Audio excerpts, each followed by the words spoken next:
Oke semuanya, kembali lagi di Florida Hanif ya. Kali ini kita minjem Kona EV sama Hyundai. Dan ini mobil, sebenarnya kita udah pernah bikin videonya. Tapi karena ya ada sedikit yang bermasalah dengan filenya, jadi kita terpaksa bikin ulang lagi. Nah, ini mobil agak lucu sebenarnya. Karena dia punya trim tuh banyak dan deket-deketan. Kayak misalkan yang paling murahnya itu Style. Kemudian ada Prime yang long range sama standard range. Dan ada yang Signature yang biasa sama long range. Dan yang kita pinjam ini adalah Signature yang long range dengan range 549 km klaim berdasarkan NDDC. Ini agak lucu sebenarnya. Kenapa?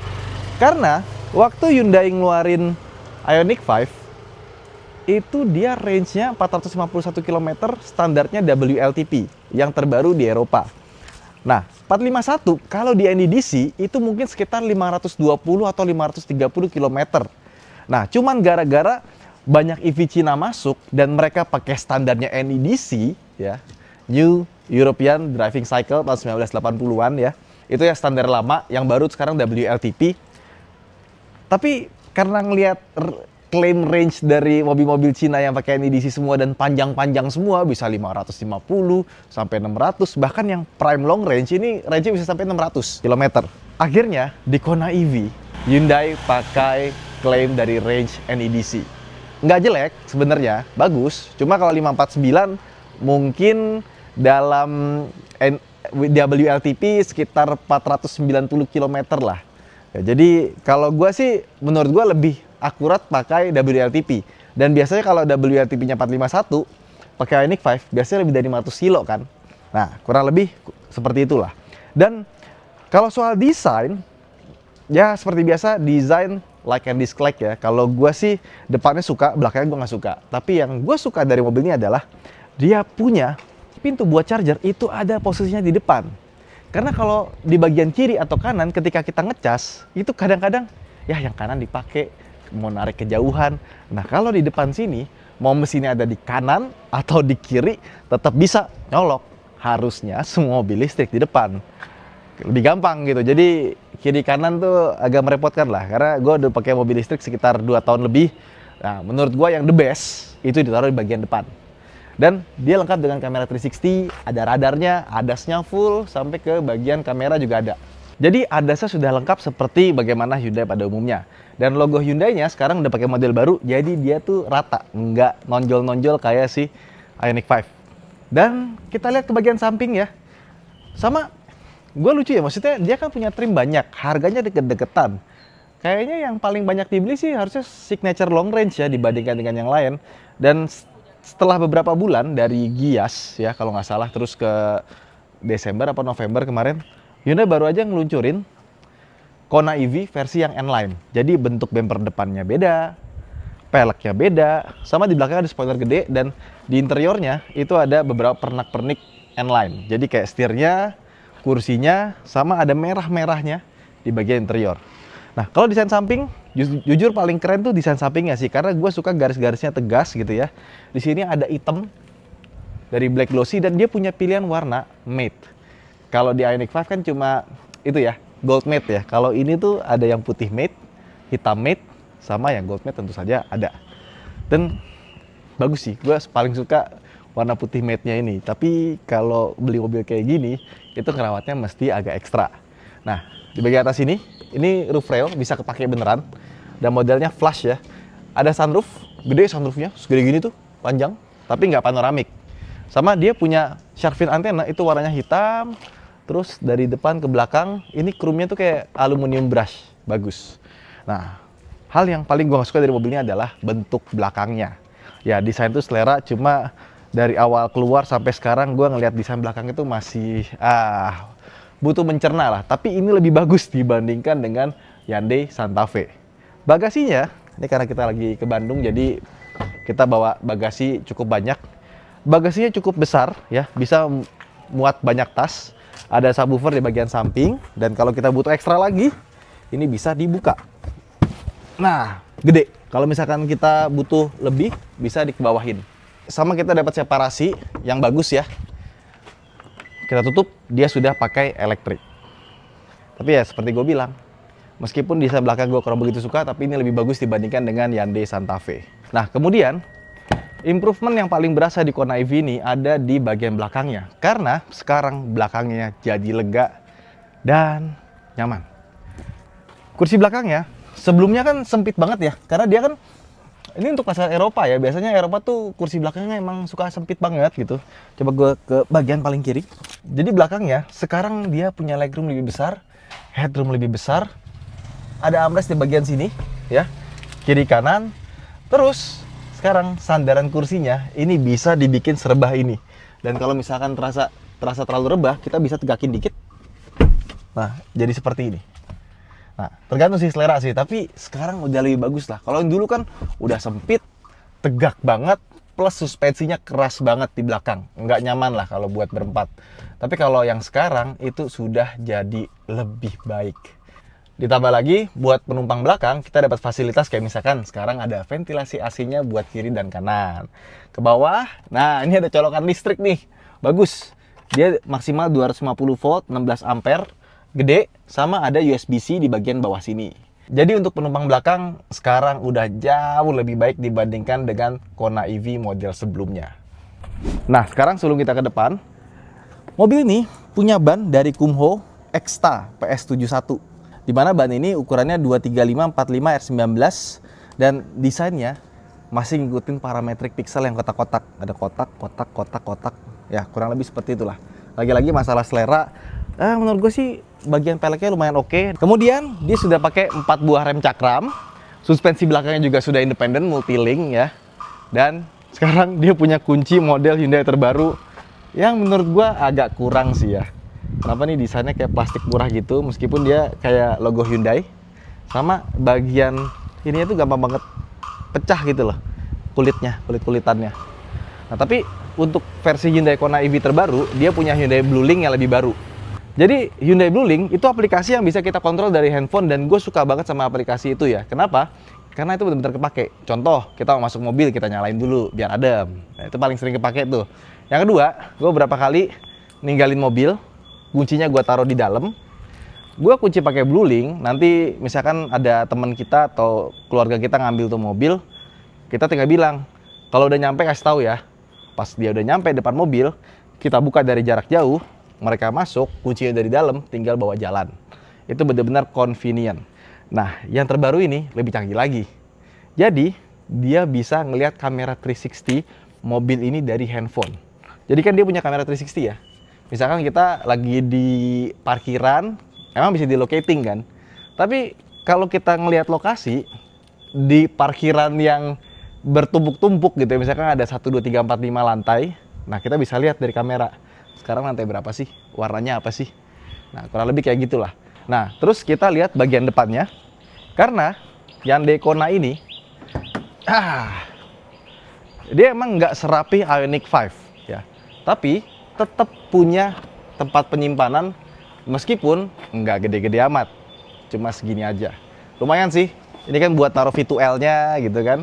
Soalnya Hyundai itu udah bisa pakai V2L. Jadi bisa jadi genset ini mobil. Meskipun baterainya lebih kecil. Yang ini baterainya 66 kWh. Kalau Ioniq 5 sekitar 72. Nah, sekarang masuk ke dalam interior dari Kona EV. Seperti yang kalian lihat, Kona EV interiornya lebih Spartan ya. Jadi, kalau kalian naik mobil Cina di harga 400, 500, 600 juta, pasti kan interiornya tuh, wah, full empuk-empuk. Didesain semewah mungkin, seminimalis mungkin. Yang ini justru sebaliknya. Tapi gue seneng. Kenapa? Karena abis naik mobil Cina-Cina yang layarnya gede-gede, tombolnya sedikit-sedikit, pas masuk ke Kona EV, ya kita tahu ini mobil listrik ya, itu rasanya kayak ngedetox. Seperti gue bilang di Santa Fe itu, ngelihat mobil zaman sekarang, tombolnya sedikit, semuanya dari layar, repot gitu ya. Ngelihat mobil ini tombolnya banyak kayak, aduh, detox. Enak banget. Kita mau audio, volume ada di sini, tuningnya ada di sini, ya kan. Tombol-tombol shortcutnya, home, map, search, media, sync, track, favorit, setup ada di sini semua. Tombol AC juga, aduh. Dulu kalau kita ngeliat AC kayak begini ya, rasanya kayak ini kuno banget gitu. Tapi sekarang, wow, inilah yang kita cari-cari. Tombol fisik ya, AC sudah dual zone, ada driver only di sini, ya kan. Terus juga di bawahnya Ini ada wireless charging, ada karetnya biar nggak bunyi-bunyi ya kan. Ini kabelnya dia sudah USB-C semua buat ngecas. Kalau kita pencet ini buat ngecas doang. Ini jadi buat USB connect ke head unit. Di sini ada bagus banget nih, kita pencet buat colokan 12 volt dan ditutup. Ini satisfying banget. Ke bawahnya juga ada drive mode, ada kamera 360, ada pemanas pendingin kursi ya. Parking sensor, auto hold itu benar-benar masih ada. Bahkan gue seneng banget dia punya electronic parking brake yang bisa dipencet, ada tombolnya. Rasanya senang sekali menemukan mobil seperti ini. Jadi emang kalau secara mata gitu visual kita lebih senang sama yang layar satu ya, terus desainnya minimalis gitu, keren lah. Tapi kalau secara fungsi ini bener-bener the best. Gua mungkin nanti lama-lama kita akan merindukan mobil dengan tombol-tombol banyak seperti ini. Terus ke tengahnya juga tempat penyimpanan banyak. Pencet ini buka di cup holder, ya kan? Di sini bolong. Kalau kita buka bisa lebih gede lagi, ya. Dan sayangnya bagian sininya nggak bisa dimajuin sih. Jadi kalau kita buat nyandarin tangan nggak terlalu panjang buat armrestnya. Terus juga dia punya layar. Ini layar udah generasi terbaru. Jadi Hyundai terbaru kayak Santa Fe itu dia interface-nya kayak gini. Dan gue suka, kenapa? Karena lebih gampang dilihatnya, dibacanya, dan terasa lebih modern. Masuk ke settings pun juga sama ya. Rasanya lebih banyak settingan ya. Tapi ini kan settingan yang jarang kita pakai gitu. Yang sering kita pakai semuanya ada di sini. Jadi tenang aja, aman. Dan untuk Hyundai generasi terbaru, gue suka di driver assistance-nya ini. Kita bisa atur ya, terutama untuk ini ya smart cruise control-nya, kita bisa atur distance, akselerasi, respons speed-nya itu bagus. Jadi kita pengen slow, quick, terus juga akselerasinya pengen bikin fast atau slow. Jadi kita bisa atur seberapa halus, seberapa cepat dia naikin tenaga mesin ketika kita pakai. Dan untuk tempat penyimpanan ini juga bagus ya. Kita ada tempat penyimpanan gede di sini. Di sini juga udah soft opening, pas ada lampunya. Terus set pocketnya juga gede di bagian sini, sana juga gede. Dan kursi elektriknya itu nggak cuma sebelah kanan, tapi sebelah kiri juga ada, plus ada plusnya juga. Karena kursi sebelah kiri itu biasanya kan cuma maju mundur doang sama recline ya. Ini dia juga bisa atur ketinggian kursi. Bahkan dia juga bisa sambil tilting, depan belakang sama atas bawah. Jadi untuk kursinya dia lengkap sekali, nggak cuma sebelah kanan tapi sebelah kiri. Tapi yang sebelah kanan kita dapat lambar. Jadi buat ngatur seberapa tebel di bagian sini. Kalau yang sebelah kiri nggak ada. Dan itu hal yang jarang kita temukan di mobil-mobil Tiongkok ya. Biasanya emang mobil Tiongkok tuh ada tuh kiri kanan elektriknya, tapi yang kiri itu cuma maju mundur sama recline doang. Ini full semuanya lengkap. Tuas transmisi ada di sebelah kanan ya. Seperti biasa, mobil Hyundai generasi terbaru. Sama tombolnya ini mirip kayak tombolnya Ioniq 6 yang dimana buat sebelah kanan itu untuk audio, sebelah kiri untuk cruise controlnya, kebalik. Dan seperti biasa, Hyundai kalau bikin cruise control bagus. Salah satu cruise control adaptif yang terbaik lah. Mulai dari lane keeping assist-nya sama buat jaga jarak ke depan itu bagus. Dia ada pedal shifter, tapi bukan buat ganti gigi. Dia buat regenerative braking. Kemudian untuk tuas-tuas lampu juga normal. Tuas-tuas wiper juga normal. Nggak perlu kita pencet-pencet touchscreen di bagian sini untuk ngatur ini semua. Speedometer dia dibikin lebih simple dibandingkan dengan model sebelumnya. Dan seperti biasa, kalau Hyundai udah ada kamera 360-nya. Tuh, ini bagus banget ya. Seandainya semua mobil bisa dibikin kayak gini kamera 360-nya, itu bikin kita lupa sama spion sih. Terutama pas malam, kadang-kadang kan suka nggak bagus ya. Kayak misalkan Honda gitu, dia ada layarnya buat yang sebelah kiri, tapi ketika dipakai di malam hari itu buram. Yang ini benar-benar high definition. Nah, sebelah kanan sini kosong. Kalau nggak salah ada magnetnya kayak Ioniq 5. Dan audionya dia sudah pakai audio dari Bose, tapi Bose-nya tuh kayak generasi yang terbaru gitu. Jadi pas gue nyobain Santa Fe sama Kona EV, itu Bose-nya suaranya beda sama Ioniq 5 atau Hyundai Creta. Ini jauh lebih jernih dan lebih bagus gitu dibandingkan dengan Bose yang ada di Creta yang model sebelumnya. Yang model baru gue nggak tahu gimana rasanya, dan Ioniq 5. Terus spionnya di atas dia sudah elektrokromatik dan modelnya baru nih dibandingkan dengan Hyundai yang baru. Dia lebih panjang tapi lebih tipis. Dia sudah ada lampunya sama kacanya gede sekali. Dan ini uniknya nih, sunroofnya itu dia bisa dibuka, ya kan? Seperti ini, dia gede. Kelihatannya sih dari dalam nggak terlalu gede, tapi pas dibuka, lihat dong kacanya. Yang kebuka terus gede gitu tuh. Kacanya gede banget. Nah, kalau kita tutup, biasanya mobil dengan sunroof yang sebesar ini, itu tirainya, itu buka tutupnya manual. Tapi yang ini buka tutupnya sudah elektrik. Ya. Jadi gue bilang, ini mobil tuh cocok buat kalian yang pengen beli EV, tapi pengen mereknya yang mainstream gitu. Kayak Toyota, Honda, Mazda, Hyundai menurut gue udah mainstream. Karena dia udah puluhan tahun ada di Indonesia. Kalau mobil Cina mungkin baru beberapa tahun aja ya. Dan ya ini, mobil termurah yang bisa kalian beli untuk sebuah EV mainstream.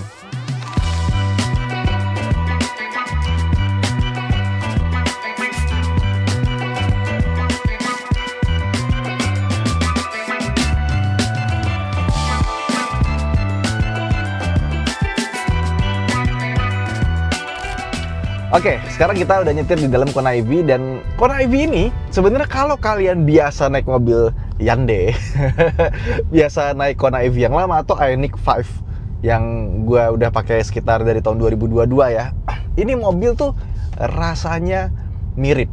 Jadi yang paling gue suka dari Hyundai itu, dia kan udah lama mendevelop platform EV-nya. Meskipun yang ini tuh dia nggak masuk platform yang baru, yaitu eGMP. Dia masih pakai platform biasa yang bisa dipakai buat mobil versi bensin, hybrid, dan versi EV-nya. Jadi Kona ini kalau di luar tuh ada yang versi bensin biasa, ada yang hybrid, sama ada yang EV. Nah kebetulan yang masuk Indonesia yang EV doang. Tapi ini antara dua sih, antara gue emang familiar sama mobil EV dari Hyundai, atau emang seenak itu. Karena buat gue ya, mobil EV yang pedal feel ya terasa paling natural, paling cocok. Artinya kita naker gasnya itu ya, kita injak throttle, kita lepas, pedalnya juga kan dia ada yang versi one pedal ya, one pedal operation, atau pedal kalau di pedal di versi Hyundai ya. Itu bener-bener yang bisa ketaker, dan rasanya tuh powertrainnya bener-bener mateng gitu. Jadi ketika kalian biasa naik mobil bensin terus pindah ke mobil Hyundai gitu ya, itu bener-bener feel-nya tuh natural gitu. Kita gas, kita lepas, itu tuh kayak pedalnya bener-bener bisa ditakar gitu. Jadi nggak perlu waktu lama buat kita adaptasi gitu. Dibandingkan dengan mobil listrik lainnya, mau dari Eropa atau dari Tiongkok, gue paling suka feel pedalnya, feel mesinnya, mesin listriknya, dan kawan-kawannya dari Hyundai. Dan ini yang bisa kita temukan di Ioniq 5, Kona EV yang lama sama Kona EV yang ini. Jadi kalau untuk powertrain, bukan yang paling kencang, bukan yang paling efisien juga, bukan yang paling range-nya panjang juga, tapi paling enak pedal feel. Rasanya kayak mateng gitu. Seandainya semua mobil listrik itu dia punya pedal feel yang seperti ini, itu kayaknya sangat mudah buat kita beradaptasi dari mobil biasa ke mobil listrik, dan antara mobil listrik ke satu ke lainnya itu jadi lebih gampang gitu, karena bener-bener natural rasanya. Tapi ya kembali lagi, apakah karena terbiasa naik mobil listriknya Hyundai, jadi gue ngerasa ini yang paling natural gitu sebagai benchmarkingnya, karena gue paling biasa. Dan ketika kita naik mobil ini tuh ya, itu rasanya tuh ya persis kayak Hyundai Ioniq 5. Tapi Ioniq 5 tuh dipakainya, meskipun mobilnya sudah seenak itu, tetap rasanya tuh terlalu lebar, terlalu gede. Jadi kalau kita masuk ke gang atau semacamnya, bahkan kita duduk aja, itu rasanya tuh lebar ya, kiri kanannya. Dashboardnya tuh rasanya lebar banget. Nah, tapi di mobil itu rasanya kompak. Padahal mobil ini juga nggak kecil juga. Dia lebar 1825 mm ya. Artinya mobilnya lebar. Panjangnya emang ya Hyundai kereta lah, lebih dikit. Tapi pas kita pakai, rasanya tuh lebih lincah, percaya diri, dan enak buat selap-selip. Dan bedanya sama Kona EV lama, seperti yang gue bilang, Kona EV lama tuh kayak nggak ditahan gitu. Jadi kalau kita gas, teng, itu dia lebih responsif dibandingkan dengan Kona EV yang ini. Tapi dibandingkan dengan Hyundai Ioniq 5, ini lebih responsif lagi, teng gitu, itu lebih berasa gitu. Jadi ketika kita lagi diam atau kita jalan sedikit, terus kita injek gas, tarikannya tuh lebih instan. Nah, kalau Ioniq 5 sendiri, menurut gue kenapa dia itu nggak dibuka seperti ini yang bisa langsung teng gitu ya, karena dia RWD. Kalau RWD langsung dibuka, langsung cedak gitu ya, langsung akselerasi, dia bisa melintir. Nah, jadi ada faktor FWD dan RWD-nya juga. Karena di FWD ya, jadi sama Hyundai kayaknya tuningannya dibuka dari pedalnya lebih nonjok gitu pas di putaran bawahnya. Tapi kalau kita bawa 0-100 seret gitu, lebih enak Ioniq 5, lebih kenceng. Cuma dorongan pertamanya nggak segalak ini.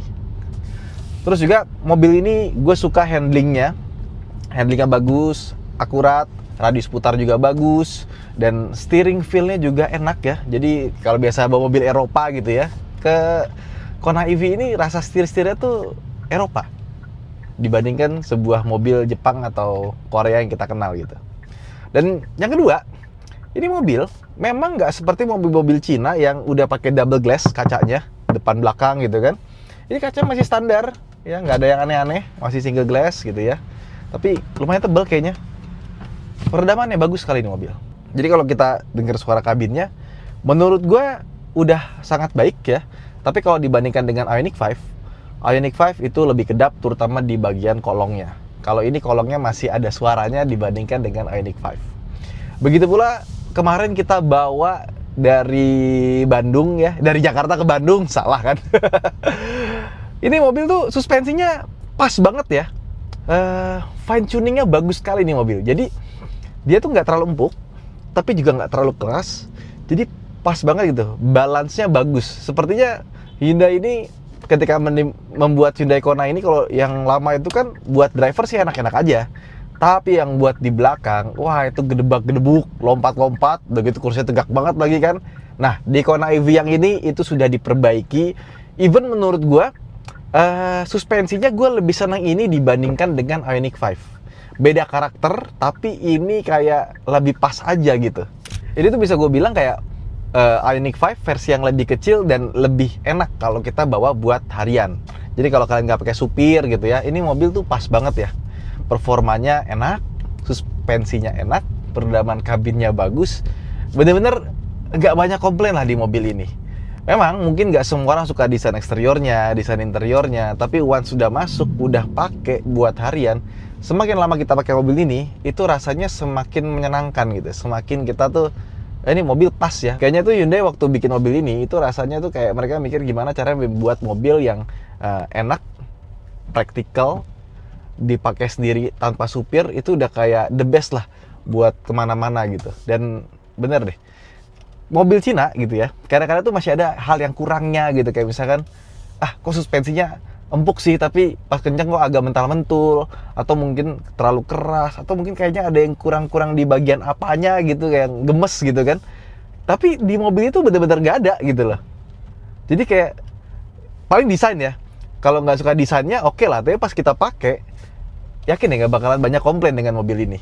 Dan kalau biasa udah pakai iPedal Hyundai gitu ya, waktu itu David Gadget Ins gue ajak sekali naik Ioniq 5, gue suruh coba iPedal, abis itu dia pakai iPedal terus, langsung gitu. Untuk orang yang pertama kali gitu ya, pakai iPedal, ini apa sih, aneh gitu.